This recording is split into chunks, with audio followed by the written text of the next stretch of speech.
রাজধানীর আসাদ গেটে ফিলিং স্টেশনে আছেন সহকর্মী তৌফিক হাসান তোহাদ। আজ জ্বালানি তেলের চাহিদা ও সরবরাহ পরিস্থিতি জানতে তার সাথে আমরা যুক্ত হচ্ছি সেখান থেকে। তোহাদ, এখনকার দীর্ঘদিনের যে চিত্র আমরা যেটা দেখছি, নিয়মিত চিত্র, ফিলিং স্টেশনগুলোতে দীর্ঘ লাইন। আপনি যে ফিলিং স্টেশনটিতে আছেন সেখানকার চিত্র আমাদের জানাবেন, আর সঠিকভাবে তেল সরবরাহ করা সম্ভব হচ্ছে কিনা সেটাও একটু শুনতে চাইবো আপনার কাছ থেকে। তৈরি হয়েছে পুরো বিশ্বে, সেই বিশ্বের প্রভাব বাংলাদেশেও পড়েছে। এই মুহূর্তে আমি রয়েছি রাজধানী আসাদ গেটে। আজ শুক্রবার ছুটির দিনেও এখানে তেল নেওয়ার জন্য, জ্বালানি তেল নেওয়ার জন্য প্রাইভেট কার ও মোটরসাইকেল আরোহীরা লম্বা দীর্ঘ লাইন ধরে দাঁড়িয়ে আছে। ঘন্টার পর ঘন্টা তারা দাঁড়িয়ে থাকার পর তারা তাদের যে কাঙ্ক্ষিত তেল তারা পাচ্ছেন।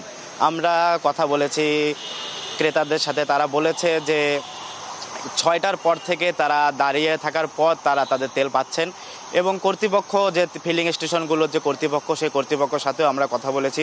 কর্তৃপক্ষ বলছেন যে মোটরসাইকেল চালকদের 500 টাকা, সর্বোচ্চ 500 টাকার তেল দেওয়া হচ্ছে এবং অন্য যে প্রাইভেট কার বিভিন্ন প্রাইভেট কার তাদের অনুযায়ী অকটেন গ্যাস দেওয়া হচ্ছে।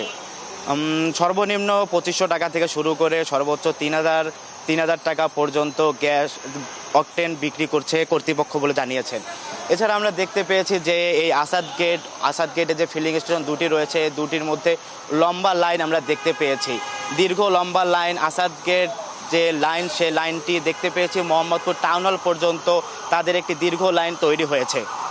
এবং আজ যে রোদের তাপ, রাজধানীতে রোদের তাপ, সেই রোদের গরম, উত্তপ্ত সেই গরমকে উপেক্ষা করে তারা এখানে অবস্থান করছে এবং দীর্ঘ লাইন ঘন্টার পর ঘন্টা অপেক্ষা করার পর তারা তাদের এই তেল পাচ্ছেন।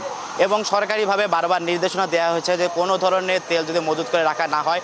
তারপরেও আমরা দেখতে পেয়েছি বিভিন্ন আইনশৃঙ্খলা বাহিনী তারা অভিযান চালিয়ে মজুত করা তেল তারা বের করছেন। তো এই ছিল আসাদ গেটে ফিলিং স্টেশন থেকে তেল নিয়ে সব শেষ।